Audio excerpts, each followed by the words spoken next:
अस्सलाम वालेकुम फ्रेंड्स। नाम है सिद्रा।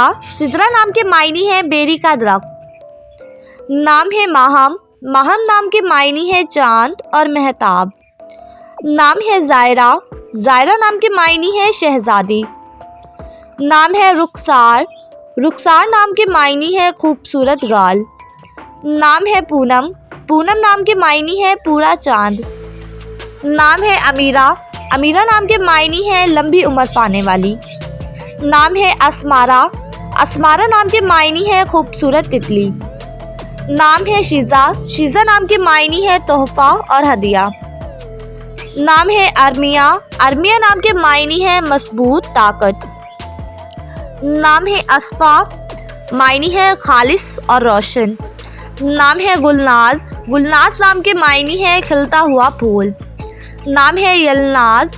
यलनाज नाम के मायने है बेमिसाल। नाम है कदीरा। कदीरा नाम के मायने है ताकतवर और काबिल। नाम है फातिमा। फातिमा नाम के मायने है परहेजगार नेक। नाम है लतीफ़ा।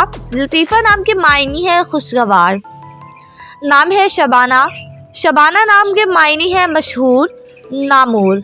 नाम है मिनाल। मिनाल नाम के मायने है असूल कामयाबी। नाम है बरीरा। मायने है परहेजगार दीनदार। नाम है कशफ। कशफ नाम के मायने है जाहिर होना।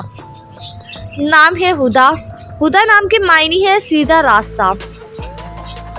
नाम है शाज़मा। शाज़मा नाम के मायने है नायाब चांद। नाम है जोया। जोया नाम के मायने है मोहब्बत चाहत। नाम है फबीहा। फबीहा नाम के मायने है खुशकिस्मत। नाम है महापारा। महापारा नाम के मायने है चांद का टुकड़ा।